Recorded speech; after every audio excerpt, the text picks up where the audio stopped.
Break it down. Hello, Heyli. How are you? Hi.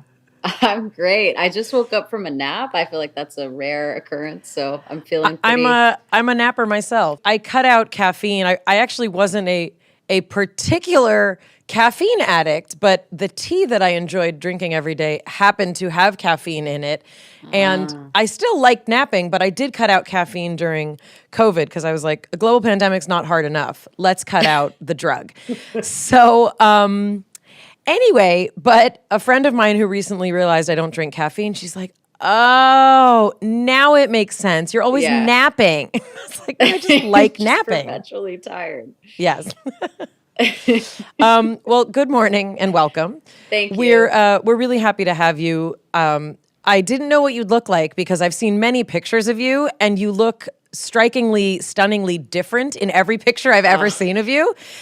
Like, it's not just the hair color, which can change, but you do really creative, beautiful things with makeup and oh, lighting, and thank you. just like it's really cool. So this is what you look like, obviously, with a baseball hat after a nap. So Yes, this is exactly that this is what you get. This is what everyone gets after this last year. yes, everything is on the internet about you, but maybe you can give us a little thumbnail sketch of kind of where you grew up and sort of like what you were, like as a child. And in particular, was there anything special about you in terms of mood, in terms of, anything that might indicate some of the things that we are going to talk about in terms of mental health? Oh man. Well, actually, there were probably a lot of signs. It's just the world wasn't where we're at today. Culture wasn't where we're at today to talk about some of them. And I was obviously super young, so I think my awareness of everything was different. But I mean, my entire memory of childhood revolves around the idea that I knew I had to get out because I lived in a small town in Mississippi. I was born there up until about 11 years old. I lived there with my mom, and my parents were separated. And uh, I just was like, I'm not supposed to be here. Like I woke up in the wrong place, and I gotta go. And I had like a bad stomach. Like I always like if I had to go to like a birthday party, I just would be in the bathroom the whole time. We didn't have a lot of money. I was like, I don't want to give a gift to this rich kid that I just showed up to their birthday. But I was just a nervous kid and shy and just apparently about to shit my pants all the time. Holy shit, man. And I mean, I only just thought about this recently because I was talking to someone about it, and I was like, yeah, like anytime my intuition is like, if something really is irking me or nagging at my gut, like a gut feeling, I'm just like, I don't know. I may shit my pants. I'm like, I don't know if that's normal or what. And then I remembered, I was like, oh my God, I was in a pretty unhealthy home life, as a kid. Like no one, it just all starts when you're a kid. It all starts there. And were you musical in particular? Yeah, I was. I was really shy though, like I said, so I would keep to myself about it. I wrote all the time to myself and would sing to myself. I played some instruments, like I played the drums, which isn't really something you can keep to yourself, but thankfully my dad was cool with that. Yeah, I was musical, and a lot of it I got from my dad's side. My grandfather and my dad both sing and play things. What was your journey like? So where was getting out to?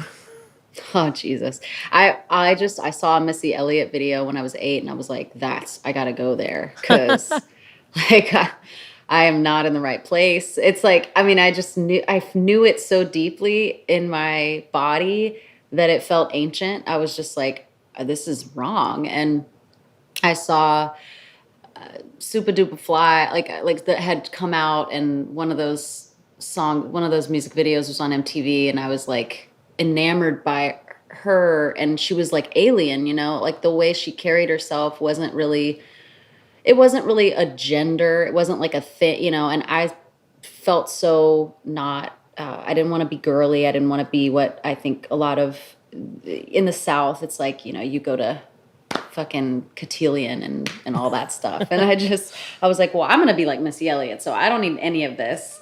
And getting out was ultimately when my mom and I ran away to Tennessee. We knew some people that lived in town here and in Nashville. And she was in an abusive relationship with my stepfather back in the day. And this is where we came. And I've been here ever since. Wow. So you never had a New York stint, an LA stint?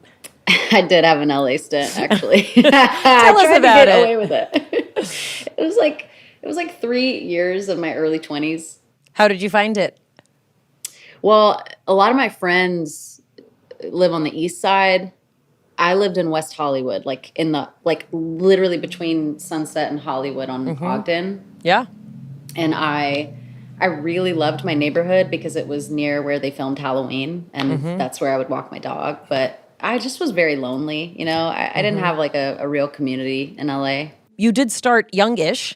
How did you find kind of navigating, that music space for you, especially as a woman, especially as, a woman in a culture that has a lot of kind of ideas about what women should be? What did that feel like? And did you have a notion of that like impacting either self-image or kind of how you saw your mental wellness? I made myself small a lot and kind of dumbed down any skill or talent that I had. Paramore kind of happened in the wake of Avril Lavigne and Kelly Clarkson having her like kind of pop punk moment. There were a lot of women that were becoming really, really popular and very, commercially successful.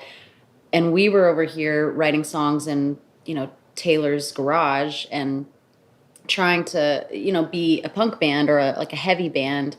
But we kind of really, it was like perfect time for us, to try and go get a record deal and like do this thing. I mean, even though we were kids, we were super ambitious. And like, I feel like I have to credit that movement and that little era of time with all those women that were doing some form of, what people thought was punk or pop punk at the time. We sort of got wrapped up into that. And it really, it was twofold though, because I really hated being compared to other girls that were around my age. Then I started getting the Gwen Stefani comparison, and she was a good bit older than me. And I was like, I just am a girl. That's about all we have in common. And I don't, but I mean, it really took me until about 24, 25 to be okay, I think, with being female. And really like learning, okay, well, what does that mean to me? Because I think that it does mean something different to everyone. And I was just very like, God, like even at my wedding, I'm not married anymore, but got married once. It was, I wouldn't recommend it, but I wore like a wedding dress, but I had to wear combat boots with it. And I wore boots to my wedding. You did? I wore knee-high white Docs, yeah. That sounds sick. I have a question for you. I didn't think the conversation would go here, but let's talk about it. I want to know, like, for you, psychologically, what was that like a fashion choice? Was there something happening internally? No, many things happening internally.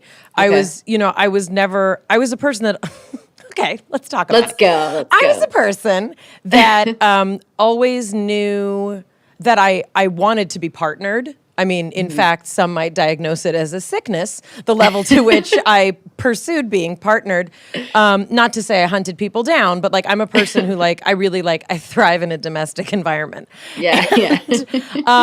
However, never looked at a bridal magazine, never was it that just wasn't me. And didn't picture my wedding day. If ever I pictured my wedding day, it was only because of like The Cure. Like, what if I did a Cure inspired wedding? What if that was my wedding? Just weird wedding things.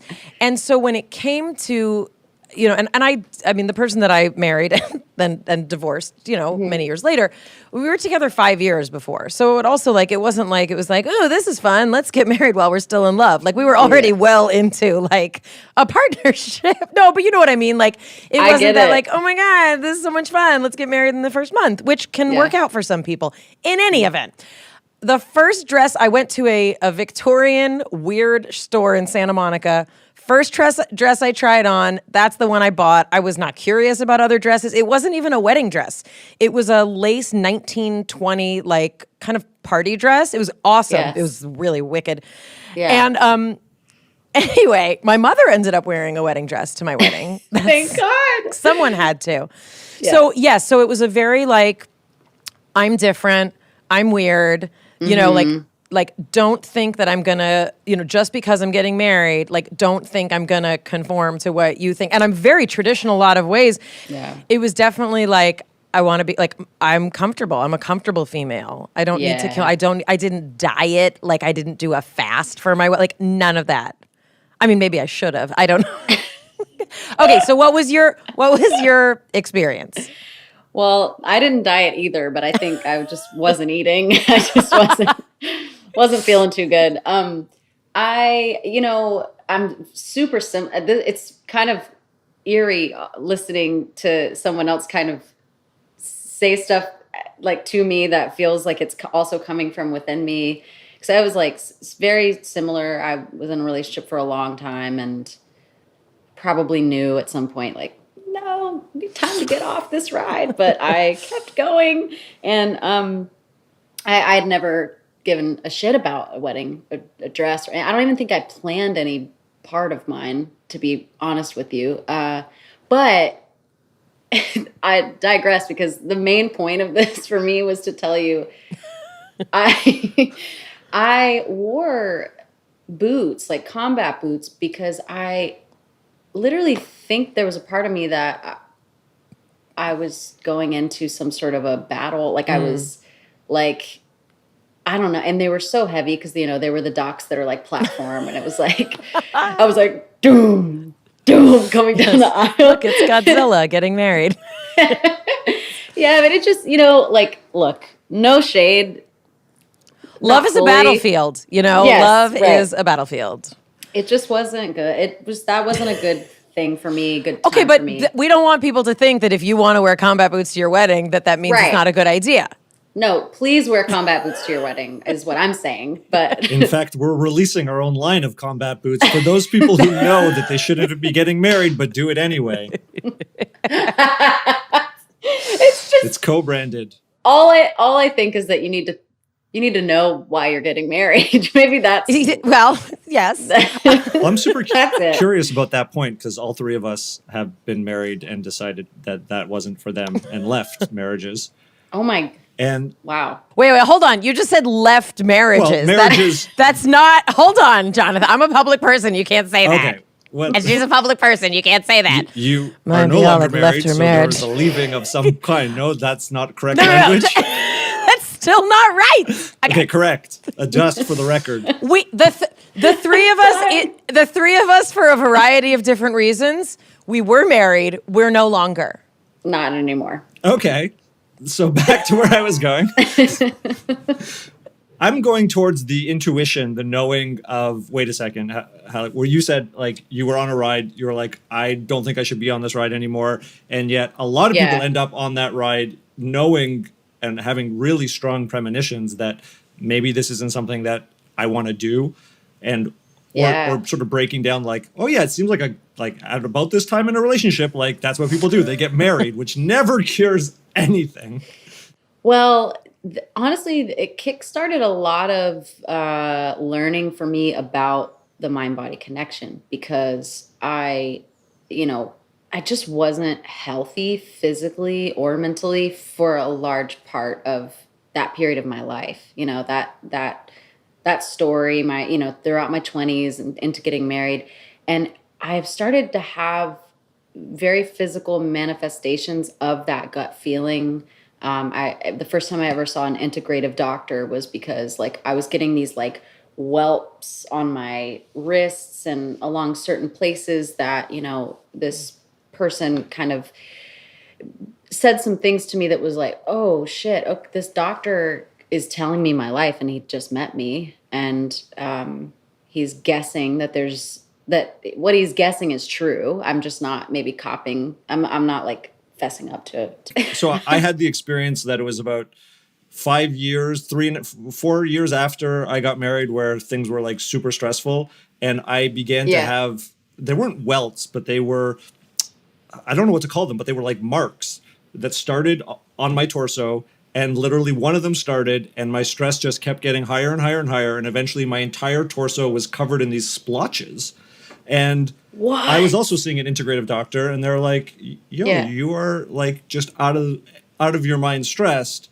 And it was this conflict of knowing that my life wasn't going in a principle and in an alignment that felt okay for me, and me feeling trapped and constantly like not understanding how I could care so deeply about someone and want the best for them, but not want to play the role that they wanted me to play, or that I was currently signed up for, and how to like transition out of that. And it just felt, and as I began to deal with that, this whole thing on my torso began to resolve itself. But it was like this powerful external signal of like wrongness that I couldn't get my head around.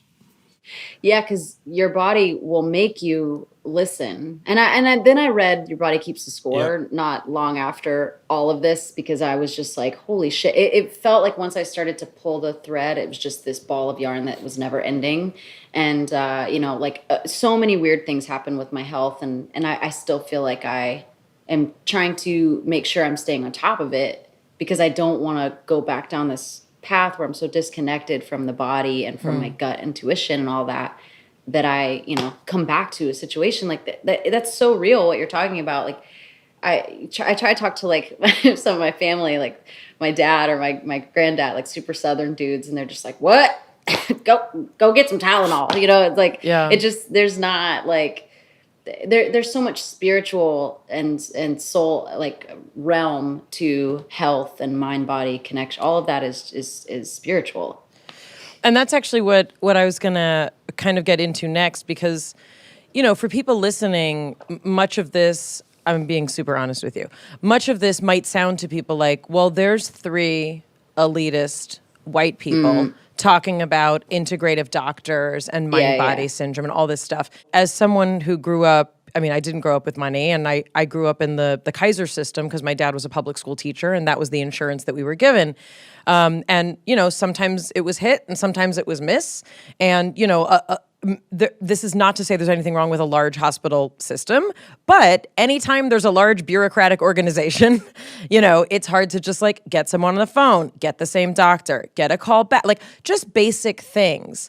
And it's very, very difficult to realize that many, many, many, many, many people have to navigate a system just to get basic health care. That is so devastating.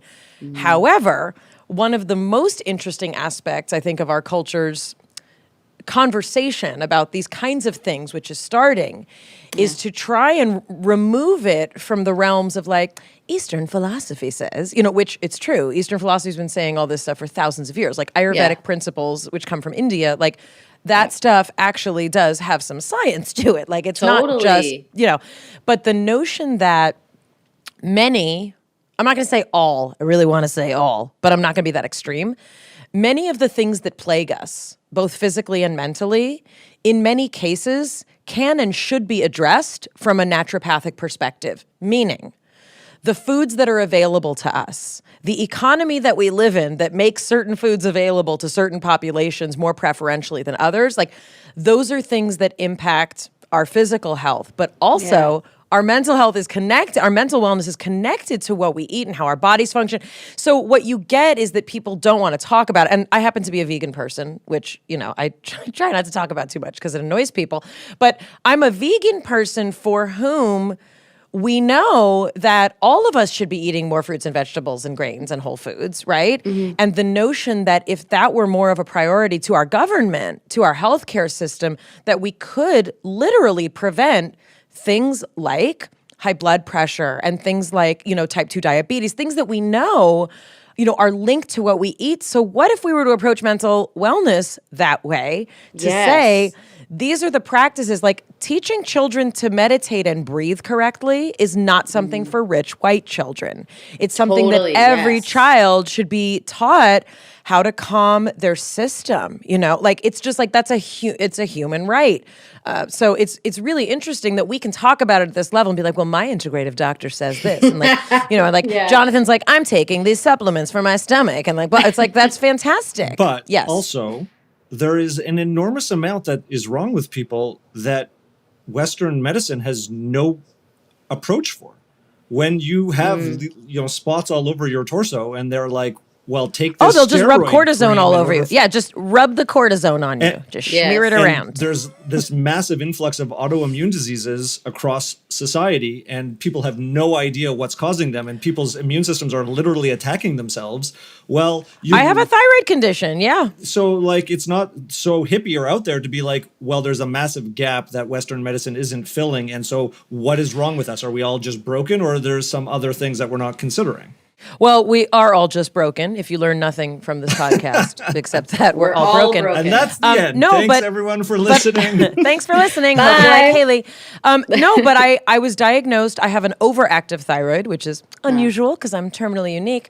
And my overactive thyroid kicked in, I was in my early 20s, and I was very, very, very sick. You get very sick if your thyroid, you get sick for a lot of reasons, but I was very, very sick. And the Western solution was shut off her thyroid. And they do that with a lot of pills. It took 17 pills a day. That was my that was my regimen. And the fact is, Western medicine was absolutely right. If you shut down the thyroid, it's going to stop going haywire. But it had absolutely no impact on why my thyroid was out of control. Right, and right, for right. that, I did choose and I didn't have money then.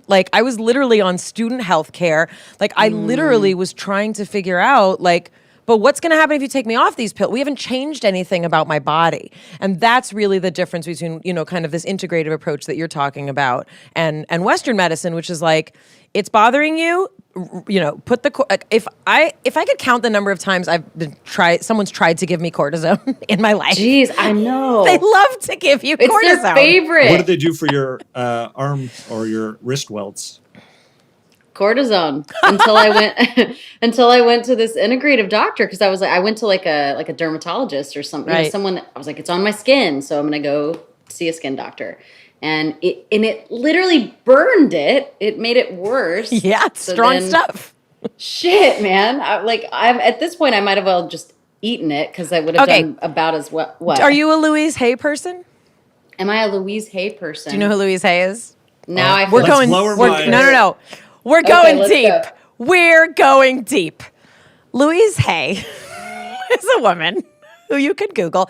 She's 7,010 years old. No, I don't know how old she is. She's been around and in kind of holistic-y circles. Okay. She's known for a lot of beautiful writing and very kind of positive psychology stuff, but in particular, she talks about the parts of the body and what they mean. Oh, So so she literally you can just pull up the Louise Hay essentially encyclopedia of and it's just yes. and it's alphabetical. So my spots are knees, ankles, back, which is all who will stand up for me, things like that. I can't even. And after my divorce, my ankles started going out because I literally could not stay. It felt like the ground was being pulled out from under me. It's fascinating. So I kind of want to talk to you more and see if we can see if Louise Hay was right. I'm looking. Jonathan, Holy do you know shit. what wrist means? I don't, but there's also another guy, Michael J. Lincoln, who does this book, Messages from the Body, which Louise Hay's Yes. book is a couple of inches thick. He has a double volume of 400 pages. No, we're each, going which is, abbreviated. Really next level. going Anyway, abbreviated. but let's stick with the Louise. Also, we need to hear how the wrist situation resolved itself because maybe there's a whole story there that we need to get into. But let's start with Louise Hay. Oh. Yeah, I want to hear that. I want to hear more. The wrist started after the relationship. The wrist thing was right after my engagement. Oh, interesting. There we go. Interesting. Stop it. Okay, hold on one second. All right. Okay, you know what? I'm going to tell you what Louise Hay says, and we'll Come on, see. Louise. And Come people on, are going to be Louise. she's going to say whatever Louise said is right. It's movement and ease, meaning constriction. Jesus. Stop it! She just had her Louise Hay moment. That was it. That was it. Also, love hands her. are about like what we grasp onto, what we hold on to, and so Yeah. wrists connected to hands are like we're holding on to things that maybe we're not supposed to. So you could get wrist constriction. Oh my God. Yeah, the movement thing, I definitely Let's hear. I let's just hear sort of heard. how this lands for her. I mean, okay, this is terrible because like my past life, may listen to this and then but you know what? Literally, fuck it. Okay, so constriction, two things happened. I mean, I was, oh my God, I can't believe this is, I'm gonna say all this. Wait, but also hold on. I'm gonna protect you briefly. Okay. Some people might feel more constricted than others, even in any engagement. Like you don't have to. Yeah. You don't like. It doesn't. Jonathan's like, but I want to know what happened. do wanna know. Like I'm it like, doesn't. No.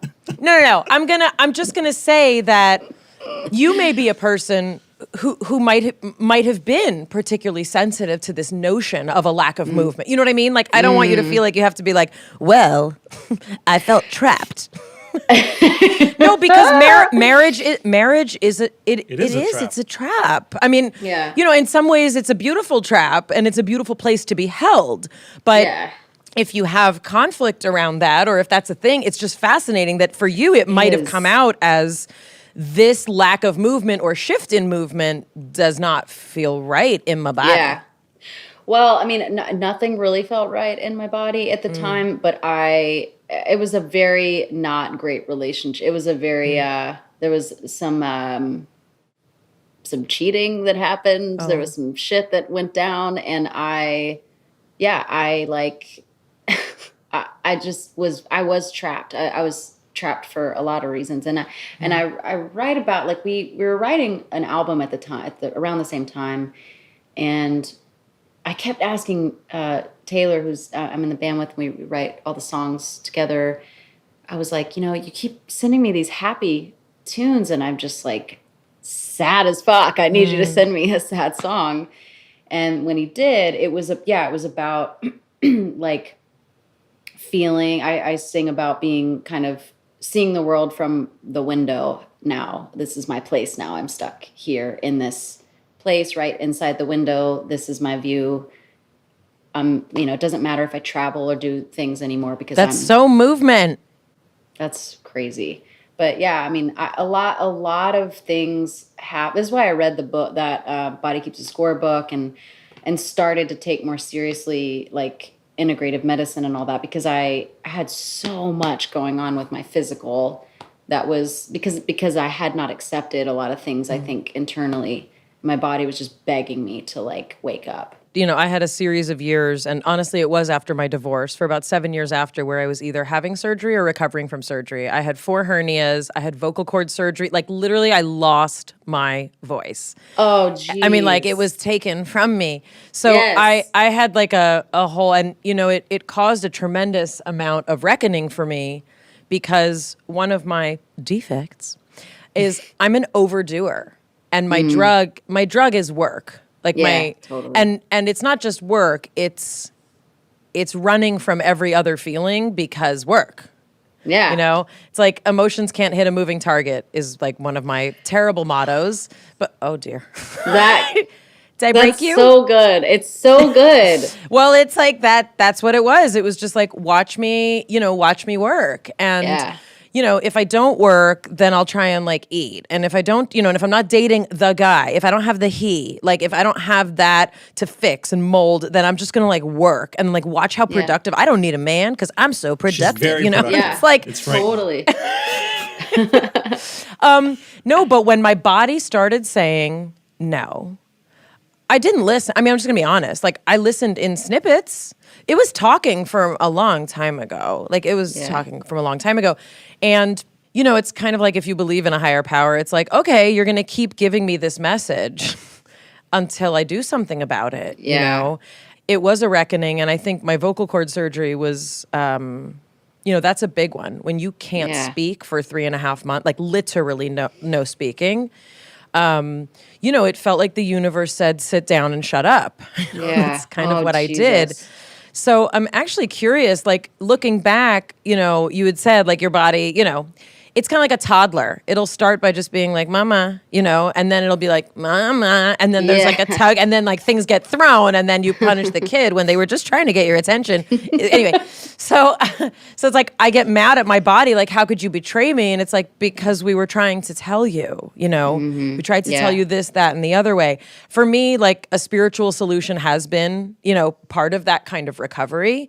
But I'm curious kind of what it looked like. What did sort of I don't want to say breaking down, but what did I don't want to say disintegration. These are all ugly words. But, what did that sort of reckoning look like? And then, how do you come out on the other side of it?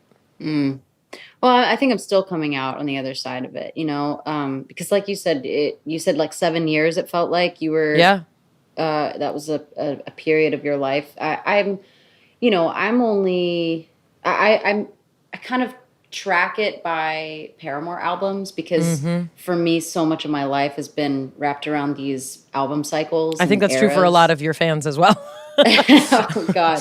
Yeah. I mean, the last album that we made came out in 2017. And I feel like I wrote all the songs with the guys, like before I was diagnosed with depression and PTSD, before I asked for a divorce, but if you listen to it, you would think I had just been diagnosed with these things and I had just kind of accepted all these, but it was there was such a disconnect, So I was writing unconsciously these songs, kind of doing my job, having fun with it. But the first sign of healing for me, I remember my mom saying like, "Oh, I haven't heard you laugh like that in a very, very long time." And that was, a year into touring After Laughter. And then, we came off the road. We decided to have a short album cycle. And much of that album cycle, I spent drinking a lot and just kind of partying with my friends that, I grew up in this band with. It was kind of like a free-for-all because now I'm not tethered to this unhealthy relationship anymore. I'm with my friends from high school, and we're just hanging out, traveling the world, meeting our favorite bands and meeting cool people and doing cool things. And, it was like, to your point, just distraction. And it was really when I came home from After Laughter 2.5 years ago that everything kind of fell apart. I had to go to like a therapy, like retreat kind of situation. And, that's where I learned about EMDR and you've done the whole thing. Got it. Dude. Yeah. And it's like I'm trying to send Jonathan to one of those. He won't go. He keeps showing up here. This is better than I would have done before I went to that therapy thing. Like I was so resistant, so I get it. Did you go voluntarily to this thing or did they put you there? I actually went voluntarily. It's my mom had been trying to get me to go for years, and my mom teaches at Belmont School. She teaches like a emotional wellness and emotional intelligence course for people that are going into the industry. Wow. Which is so badly needed, I think, for anyone young coming into entertainment, whether it's management side or otherwise. It's like, it's such a social and psychological game, and you have to be really on it about protecting yourself. And I just wasn't. And so I finally let my guard down and went to this thing. And I did not feel, I don't know if you have this experience with certain therapies or modalities, but like, I didn't feel like it did anything until like 2 or 3 months later. And then I had a moment where I was like, wait, I didn't just process that the way I normally would have processed that, And so, I mean, I'm still very much in that phase of my life where I'm like, oh, I used to use this hand to do this, but now I'm using this hand. Like it's a lot of discomfort. So take us back to sort of this diagnosis moment, because, obviously people talk about depression and we've talked about it here. And, because I am trained in the neuroscience world, I tend to be very specific and very clinical about things, meaning, we've talked about the differences, for example, between grief and depression. There's depression also in terms of, bipolar disorder, and then there's just regular depression. Then there's what people like me live with, which is just kind of dysthymia, meaning like I just kind of operate underneath what most people would consider as like normal, happy. Like it's not necessary. It's a lot of black nail polish and army boots like all year round. Can you tell us a little bit, about what it looked like for you? And again, I hope we're not asking because we want the dirt. For a lot of people who listen to our podcast in particular, many people are literally identifying for the first time things that they've known for years, just never kind of. So what did it look like for you? And then who gave you that label? Did the label help or did it hurt? No, actually the label helped because I had written lyrics to the last record, and we had reviews come out before the album was even officially out yet. There was a couple of reviews came out that were like, Paramore wrote a depression bop album. And I was like, what? And I was really careful. I didn't want to use the word depression. I felt like this is a clickbaity kind of word in a time in our culture that, people are, it's just that word gets thrown around a lot, right? So I didn't want to be one of those. I didn't want to add to that noise. So it took, it was like almost 2 years after we had written that record that I was officially diagnosed. And it was kind of the same thing. It was like, you operate kind of low and you may always need a little bit of assistance. It doesn't mean that I can't strive to like meet that goal alternatively besides medication, but I've needed medication and thank you for sharing that. It's very important for people to hear, Yeah, I think a lot of creatives are scared of different types of medication because, if it affects your mind, like how's that going to affect your creativity? But sure. I will say that to me, there's a comfort that I get from darkness and sadness and it's melancholy, depression. It's the stuff of great art. It's very delicious to me, and I have found that when I'm treated the right way, when I'm treating my depression the right way, I still have access to my sadness, which is so vital to me to feel all the spectrum of my feelings. But it does not wake me up in the morning. I get up in the morning and there's like possibility again, and there's like, oh, what do I want to do today, or what do I need to do today? Let me get myself going. When I'm at my lowest and not operating correctly, I literally don't want to get out of bed. I can't really move. So, so I'm a big advocate for, if it feels right to you to take medication, then you just go for it. And it was very freeing to be diagnosed because it's like, God, when you can't name a problem, that is so agonizing for me when it's like, it's right there and I can't name it. It's like right in front of me. So it was liberating. And so this intensive therapy, how long were you at this place? I was there almost a week. Wow. Was it really pretty? I always imagine those places are really pretty. It was pretty. It wasn't like, like I've heard about those places out in Malibu and stuff. It wasn't like that? Okay. No, it was, near here, where I live. But yeah, I think more than anything, it was like permission to shut down, permission to have a break. I didn't have my phone. Oh, I love it. It was really, especially when coming off of tour, which that can be such emotional whiplash anyways.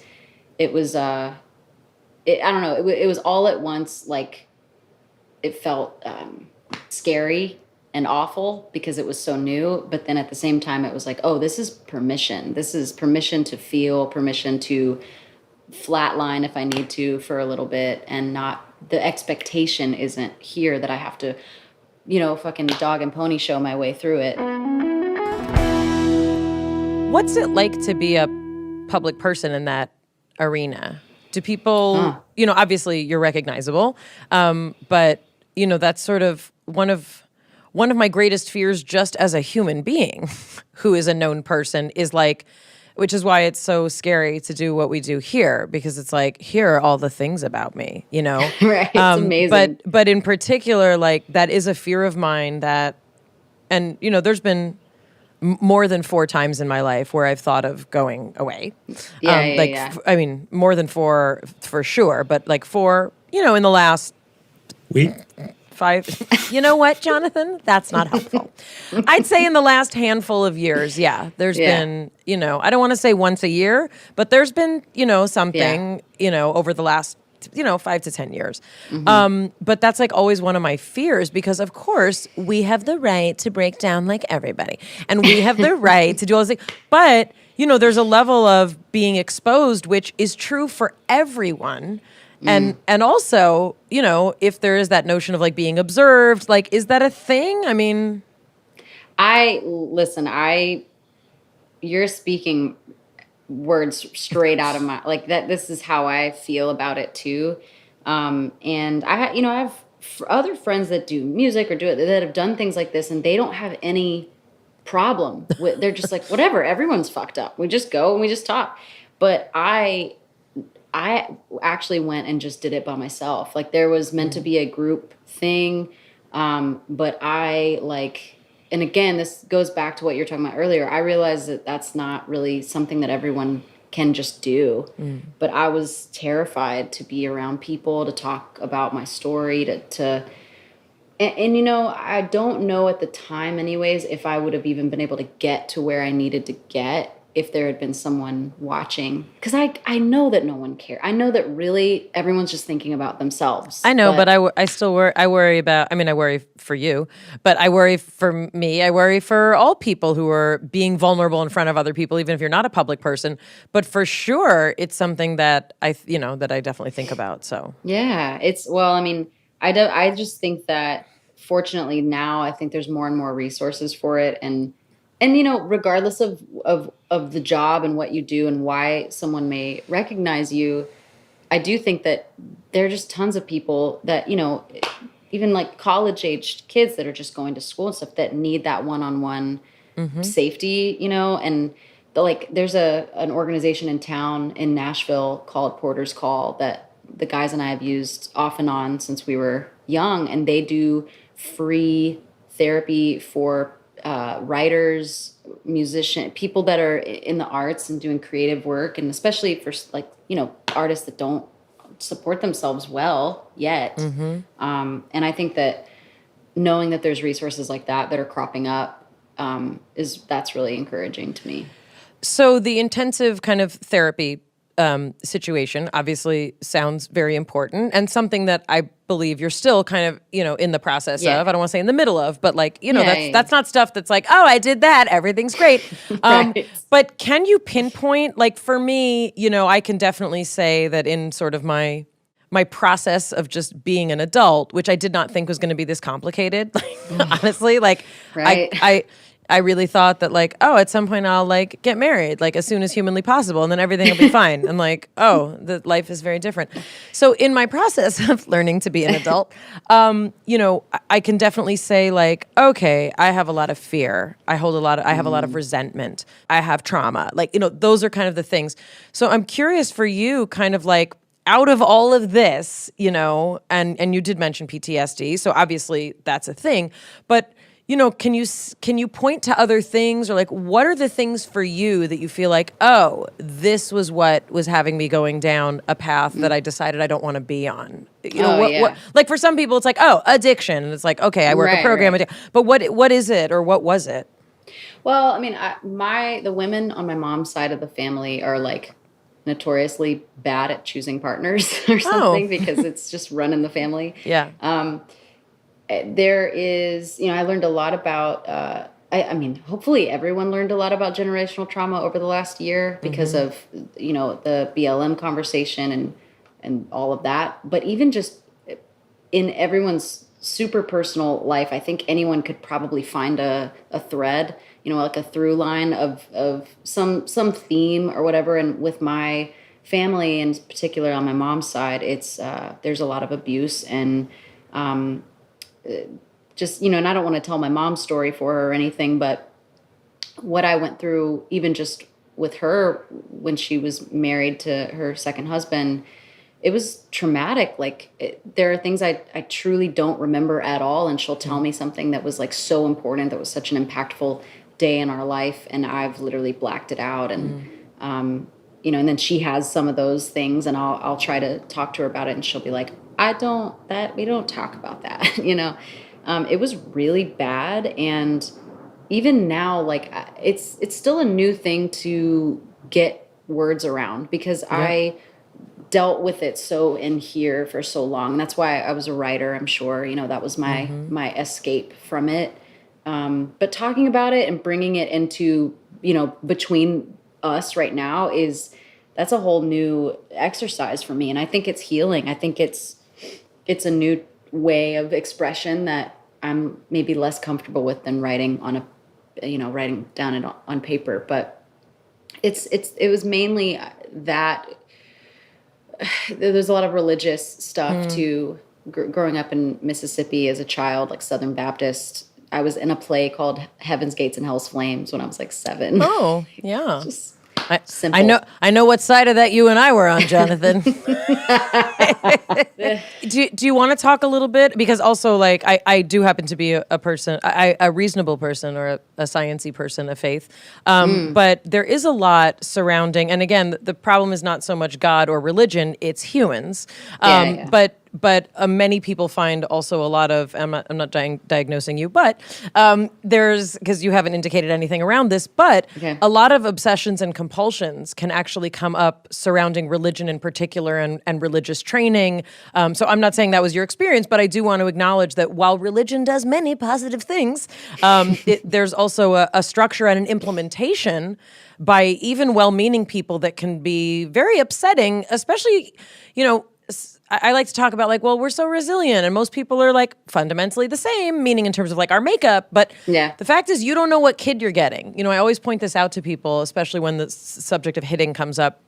You don't know what predisposition that kid has for extreme trauma from being screamed at or hit. Like, you don't know. And so hopefully they'll be okay. It's kind of how most people, like, and a lot of people didn't even think about it, but I think the same is with religion. Like, you don't know. You could be trying to imprint on a child something that's very, very damaging to them. My older son, we sent him to camp. We sent him to a little Jewish, like, a day camp. This was years ago.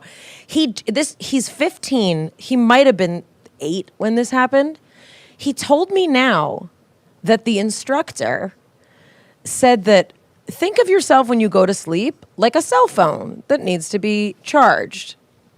And sometimes God will unplug your charger and you won't wake up. Now, I was like, I'm sorry, he told you what? And this happened like 7 years ago, and I never knew this. And it turned him off to that particular branch of religious observance. Yeah, no because he's shit. like, Mama, it wasn't, and he told me this last week, it wasn't even that, like, they said that sometimes God forgets, because, like, whoops. It was that God makes a conscious decision Just unplug it. to not plug me in or to unplug me. Like, I'm thinking Matrix. Your mother told a story Yes. recently on an episode that we released about her belief that God was standing behind her door in her bedroom every night and watching her, and she was terrifying.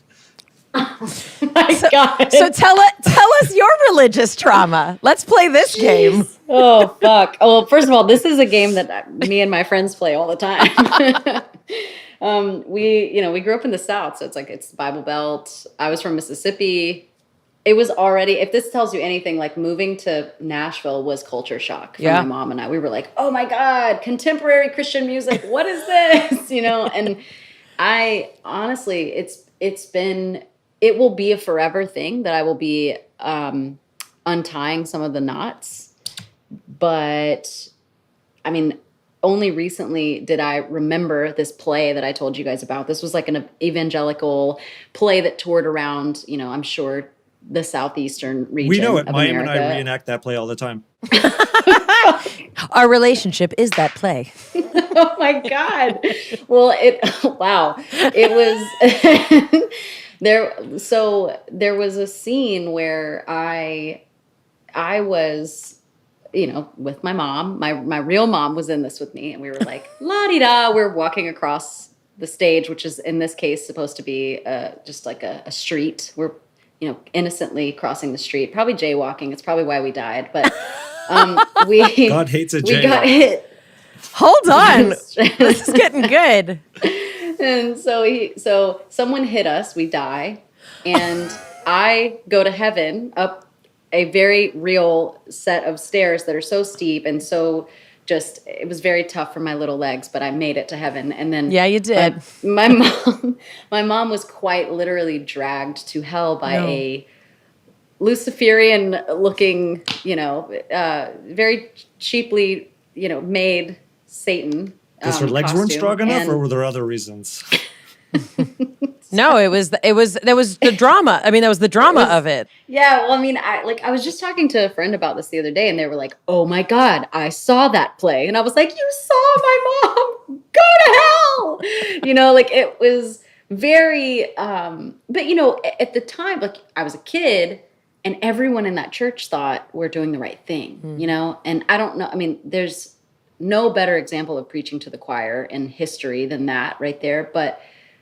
I quickly, when I moved here to Nashville, I met the guys that I play in a band with at a church school, homeschool thing. It was we were made fun of so badly in the press when we were kids because, the first time we went to England, they were like, what the fuck? Where are you guys, aliens from? You guys are crazy. And, and I was pretty, unabashed. I was okay. I wasn't super strict within myself and what I thought about God, but I will say so much trauma happened without me knowing. And then especially to my guy friends, because I'm in a band with all dudes. So it's I hear their stories and it's pretty bad. I feel first of all, being a young girl in a youth group at the time, maybe it's different now, but it's we weren't, the boys got the sex talk and the porn talk and all of that stuff. And the girls, it's just, you're not even a sexual being, you're just a bait, and that's how I was made to feel. It was almost, I was weaponized, And I think that was probably a small layer of me making myself smaller and trying to fit in with the guys and just be one of the guys all the time, Does religion play any supportive role in your life? Obviously, there's, aspects of spirituality which sort of cross into religion, and curious how that lands for you now. I would say, maybe very loosely. I am still figuring out just how deep some of the cuts are that the wounds that I'm still figuring it out. I don't know what I believe, and I'm comfortable with that right now. Doesn't mean I will always be. And I know there's something. I know there's God, but maybe just not God that I was taught. I definitely don't think the God that I was taught that's not what I subscribe to. I think it's super important as we learn something that, had its place at that time, but then we reconnect with a different understanding of what those principles are, and we reconfigure the positive aspects, because I can jokingly talk about the sort of downside that people have experienced, but there's a huge amount of connection in religion for so many people that I don't, and I joke a lot on this podcast, but I don't want people to think that I'm, so dismissive as to be inconsiderate.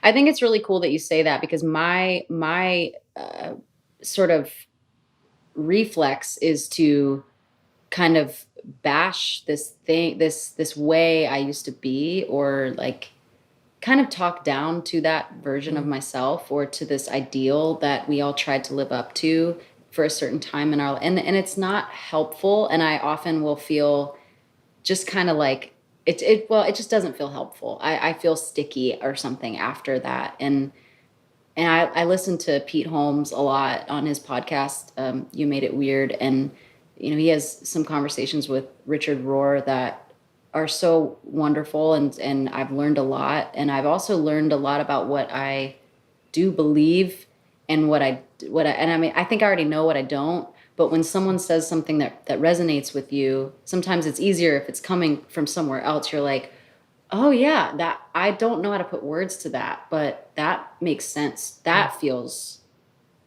clicks with me. That feels right.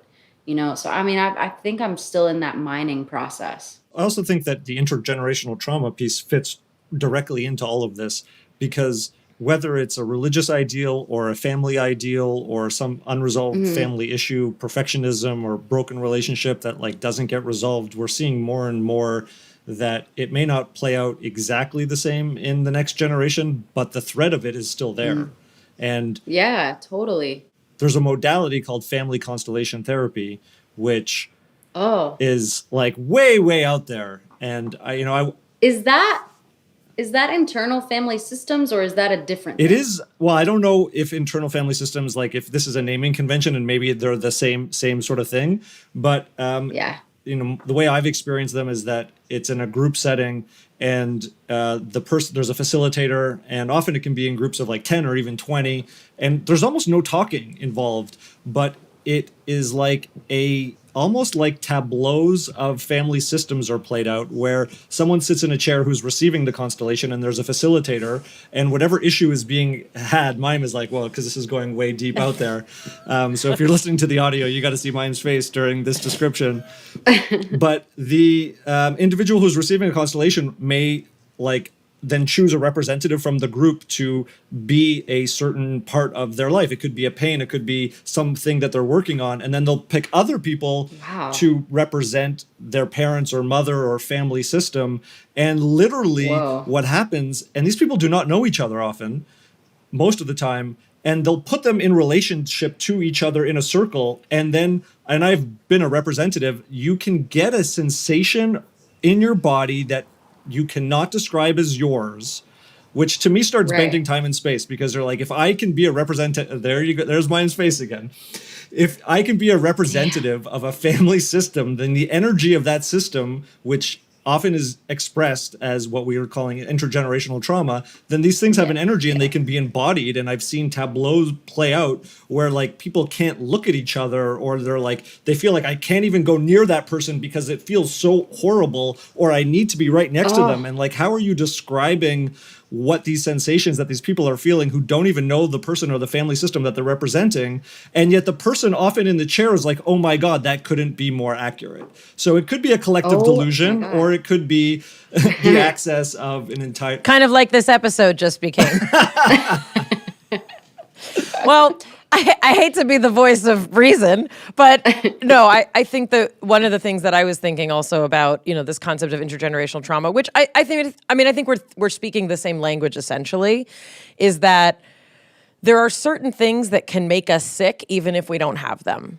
You know, and that's usually like alcoholism is usually described like that. It's the disease that you can get even if you're not drinking, right? Because it affects the family, it affects the spouse, it affects the kids, it affects the whole system. So, for example, and I don't know and don't need to know necessarily specifics more about your family, but just what you talked about, if your mother was in a relationship that was painful and that was traumatic, even for her, even if you didn't even witness that, even if you lived in Antarctica while your mother had that relationship, she now carries that. And it's in everything she does. It lives in her. It's a thing. And I can say just from my experience, like my poor children, I've done as right by them as I could, but I know that they are carrying the Holocaust, because that's what I was carrying, because that's what my mother was carrying, because that's what my grandparents were carrying, right? And then there's thousands and thousands of years that we get to play this game. And depending on how deep and spiritual, mystical, because I get out there too, this is why people do past life regressions and they talk about ancestral pain. And it's like, what is that? This is this notion, and it's very out there, but the most practical application of it is exactly what I said. Whatever your parents go through, whatever your caregivers go through, it lives in you. And if they were, quote, untreated, or they didn't get the help that they needed for the situation they were in, it's not even rocket science. It's like literally Yeah. brain science. It's just like Right. you get it by extension. Thank you so much for coming on. I honestly wasn't sure, like which particular direction, because I could talk to you about every aspect of your life for an hour. But what I really, really appreciate is you coming on while just being in the middle of life. Meaning you said I don't know many times, and it was beautiful because thanks. we don't have to know. We don't have to figure it out all in one day. And I really respect that, like, especially for what you're going through, what you're moving through, if you don't mind me, Louise, haying you again, for what you're moving through, to just be like, here I am, like, that's incredibly inspirational. And yes, I also do believe in the things you believe in. I believe in, even if you don't feel like taking medication, if everyone's telling you need it, you probably should learn to feel like you should take it. No, but I believe in therapy. I believe in integrative medicine. I believe in learning about the mind-body connection. And also I believe in not knowing. So thank you for not knowing with us. It's really a pleasure to thank talk to you. you. Are we going on tour together? Let's go. No, You mean let's you go, and guys. her? No, all of us. You stay here That's with what me. I got from this conversation. I thought that we're all going on tour. Maybe I misheard. We all just eloped. Mrs. Cohen, you missed the second wedding.